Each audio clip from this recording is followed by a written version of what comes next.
संतालो टांगणे जाता लाज नको म्हणे. शहाणे शहाणे शिकलेले सुद्धा लवत नाहीत महाराज, नाही त्यांना अहंकार असतो.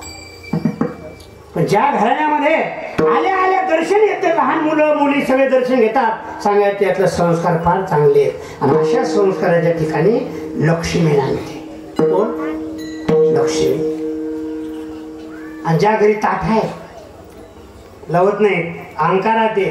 अहंकार कोणता असू द्या, धनाचा असू द्या, मानाचा असू द्या, पैशाचा असू द्या, सत्तेचा असू द्या, अहंकार जे करतात ना, हे अहंकारी कधी डुबून जातात, कधी डुबून जातात. अहंकार गेला तुका म्हणे जीवनात एवढंच लक्षात ठेवा. तेवढं भर तरी होय अहंकार मेरू तो समान भार देवा. सहज सांगता सांगता आपल्याला हे कळायला पाहिजे. तर वाटते मी लय बुद्धिवान, लय हुशार, लय ज्ञानी, श्रीमंतो. मला एकदा आम्ही जयच्या हॉस्पिटलला सप्त्याला गेलो विद्यार्थी असतो, आणि तिथं गेल्याच्या नंतर मोठा सप्ताह होता जय हॉस्पिटलमध्ये. तिथं असे बरेचसे कीर्तनाला यायचे. एक शेडजी होते दुकानदार, ते सुद्धा यायचे. आल्या आल्या बसायचे, कीर्तन ऐकायचे, आणि कीर्तन झाल्यानंतर 100ची नोट काढून त्या महाराजाला द्यायची, दर्शन घ्यायचे. पण आल्या आल्या जे बसायचे ना, डोळे लावायचे तर भैरवी झाल्याच उघडायचे.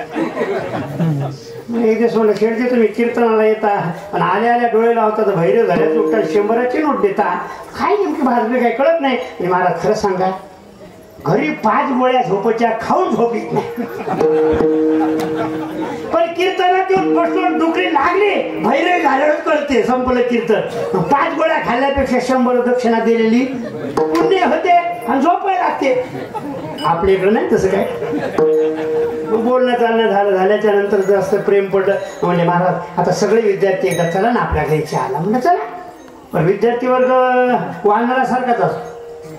त्याची गाडी अशी होती ना, ते बसलं, खड्डा आला का हुसळायची, आणि हुसळली की पोर त्याच्यावर उड्या मारायची. नरम सुद्धा काही पोटातलं पाणी आलायचं नाही, पण पोरं उड्या मारायचे. तिथं गेलं, ते मोठं कापड दुकान होतं, कडी उघडली, आत गेलो. शेवटी सांगितलं पाणी आणणार आहे, चहा आणा. पाणी पाजलं, चहा पाजला. आता ते सगळं डोलात गेल्याच्या नंतर असं असते, मरक जरी कुत्रा असलं तर त्याच्या दारी गेलं की ते जास्त तुम्हाला सांगायची गरज नाही. दुसरीकडे जर आलं ना, किती कुत्रे भोगले तर शेपूट खाली पाडते, गपचिप जाते. कोण कोण कोण? पण त्याच्या दारात गेले की घाव घाव करत जाते. तसं त्याच्या त्या दुकानात गेलं का, ते कापड दुकान मोठ्याच्या मोठं पाहिलं की तो बसला वर आणि बसलो खाली. मग काय चर्चेला सुरुवात झाली. महाराज आळंदीमध्ये काय करता? म्हणजे ज्ञानेश्वरी वाचतो, गाथा वाचतो. बर, काय काय खाते, काय काय पिते? भाषा वेगळी होते. काय काय खाते म्हणलं, मधुकोरीला जातो, भाकरी आणतो, बाजरीच्या भाकरी कालवून खातो. काय पिते म्हणलं, पाणी पितो.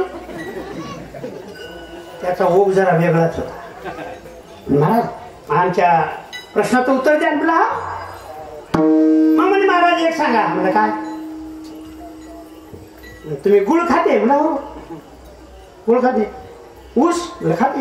म्हणजे मोहर? म्हणलं खाते. त्रुटी? म्हणलं खाते. मग महाराज म्हणे तुम्ही गुळ खाते, ऊस खाते, त्रुटी खाते, मोहोळ खाते, त्याच्यापासून जे बनते ते पिते.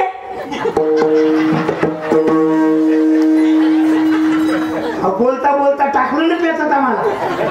7-8 जण होतो आणि खालीच पाहिजे. म्हणलं अवघडी बाबा ताई. हो म्हणा तर हे लगेच आणते, आणि नाही म्हणा तर परत विचारते. गुळ खाते, त्रुटी खाते, मोह खाते, हे सगळं खाते. मग हे सगळं खाते तर ते काय नाही पिते? अरे अवघडचे बाबा. 15 मिनिटं त्याला बोलू दिलं बाबा. बरंच त्यानं बोलायला सुरुवात केली. म्हणजे शेठजी तुमचं झालं का? म्हणजे आमच्या उत्तर आहे, पण आता काही प्रश्न तुम्हाला विचारतो ते तुम्ही सोडवा, मग आमचं उत्तर देतो. हा ठीक आहे ठीक आहे, बोला बोला. म्हणजे शेठजी तुम्ही सकाळी उठते? आंघोळ करते? म्हणे करते. म्हणजे देवपूजा करते? म्हणे करते. बर, आंघोळ करते, देवपूजा करते. मग सकाळी म्हणलं तुम्ही जेवण करते हा रात्री सकाळी जेवण करते म्हणजे काय काय खाते म्हणजे चपाती खाते भजे खाते पापड खाते भात खाते वरण खाते डाळ खाते बर बर बर बर शेठजी हे सर्व तुम्ही रात्री खाते आणि झोपते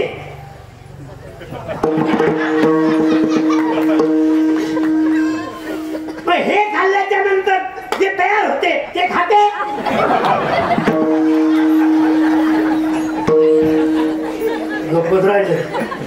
शेठजी तुम्ही जर हे खाते तर आम्ही ते पिते आणि तुम्ही नाही खाते तर आम्ही त्याची खोटी त्यालाच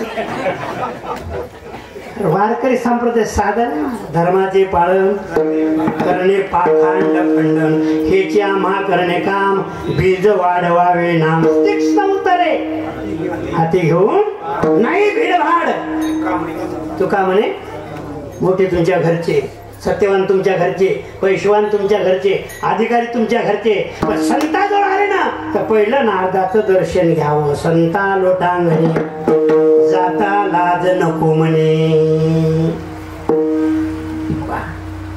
ही शिकवण तुकोबारायची ही शिकवण केळोबारायची ही शिकवण ज्ञानोबारायची ही शिकवण तुकोबारा आणि ज्ञानोबारायची यांची शिकवण शिकण्यासाठी त्यांचं नामस्मरण करा ज्ञानेश्वरा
Ah!